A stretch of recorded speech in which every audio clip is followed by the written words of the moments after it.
Hey guys, welcome back to the channel. For today, I have a Jordan pair, one of the most desirable pairs in the last year. People went crazy over this one, over 2.4 million pairs released. They were almost bought on the same day, all around all the retailers. I grabbed me a pair just to see what exactly is this particular shoe all about, this latest retro. Without further ado, as you can see, classic Jordan box. This is the Jordan 11 retro of the Concord, white and Concord right here. Yeah, spoiler alert, never been a huge fan of this shoe. I really don't understand what the big hype is all about. I get the history and everything, you know, I was witnessing the original pair and everything that happened around it, but I was never a huge fan. Let's get closer, talk about it, and please don't hate me too much. This is my personal opinion, and this is what I think about this shoe. So yeah, let's get closer. Now I know I'm gonna attract a lot of negative emotions with this video, but remember, that's my personal opinion, very objective, and I'm trying to be as fair as possible, just looking at the sneaker and talking about it from my perspective.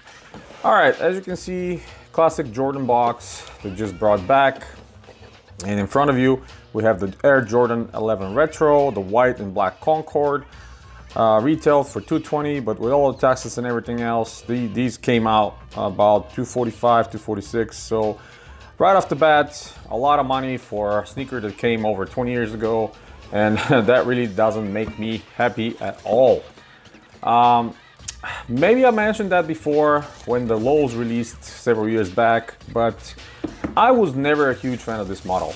Never, ever, even when they released originally, myself and none of my friends were huge fans of this model. We all thought about this model looking like a marching band shoe with a patent leather.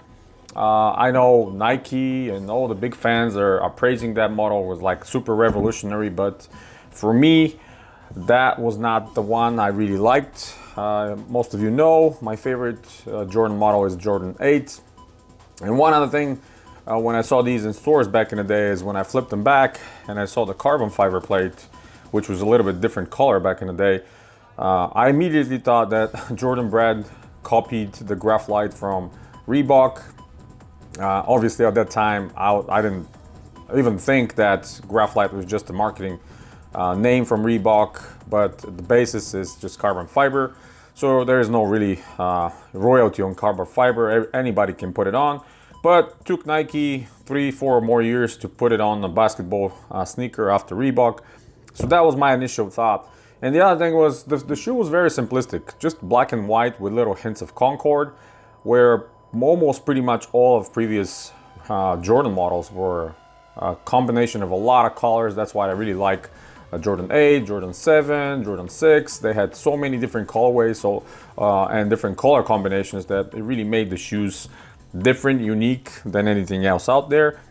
But right around 94, 95, all the companies, not just Nike, not just Jordan, started this trend of just two-tone color combinations, black and white, and pretty much all sneakers across NBA were black and white, which kind of for me was a little bit of a dull move, but it is what it is.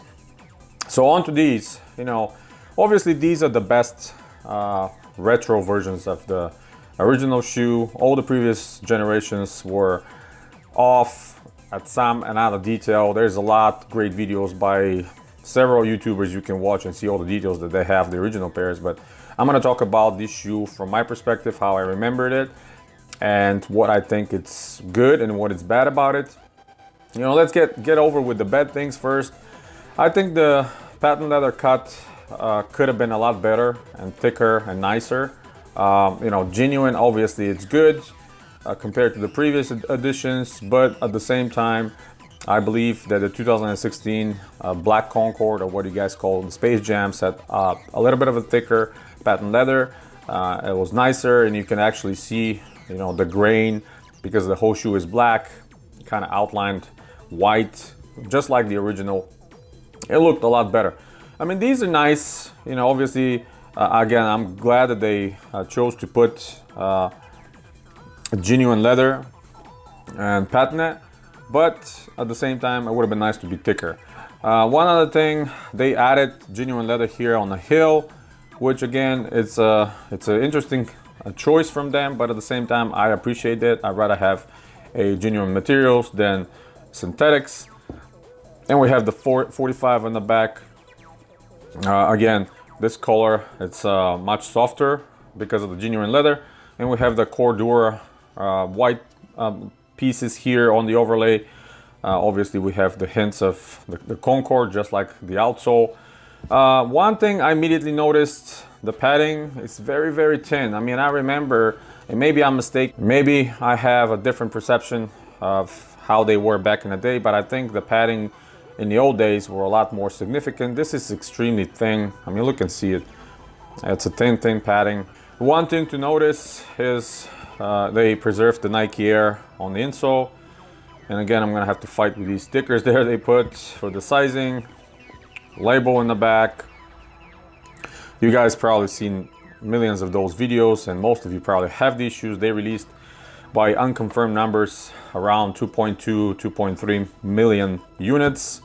Tongue held by bungees, as you can see down there. So pretty much everybody that wanted a pair grabbed a pair, including myself. I didn't even try hard. I mean, I went over a couple sites. Foot Locker is the one that came through. Added them to a card, no problem, checked out. So 8.5.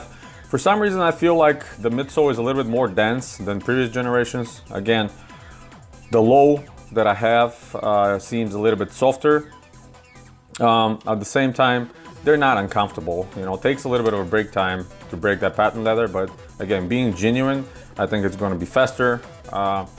And this outsole is probably the best, or my favorite part of the shoe. Always like these Concord pods and how the translucency of the outsole lets you see the logo and lets you see the carbon fiber back in the day, now carbon graphite plate. Really, really nice.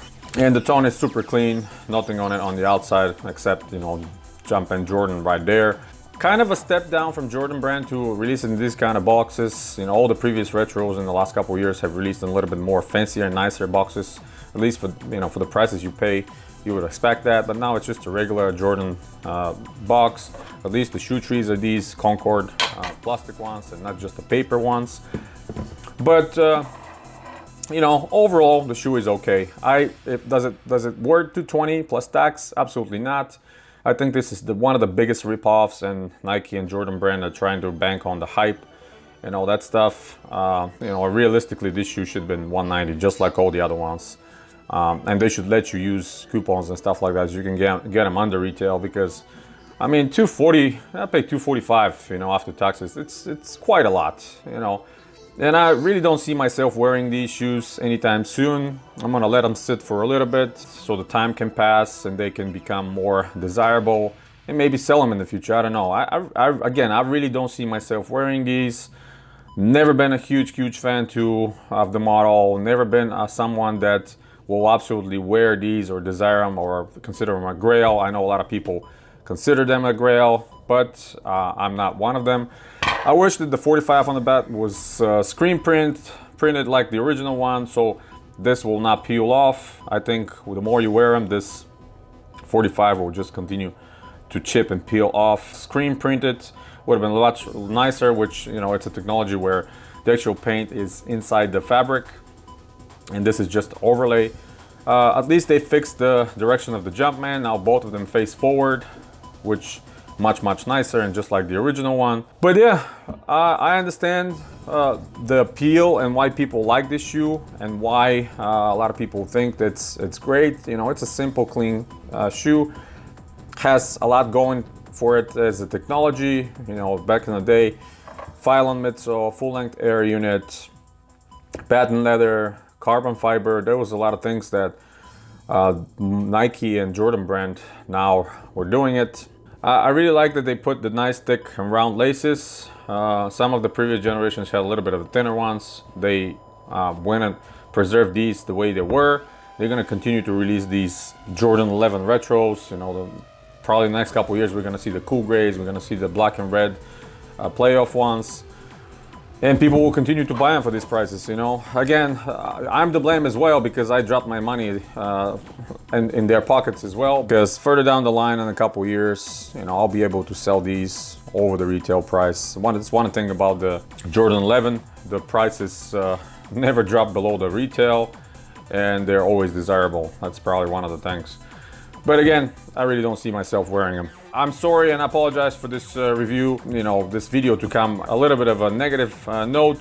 But you guys know me, I like what I like, and I don't follow hypes and trends and stuff like that. I recognize the power of this shoe and why people want it, but that's about it. Alright, so if you like the video, hit the thumbs up, stay tuned to the channel. There's a lot more pairs coming very, very soon. And until next time, guys, you have a wonderful day.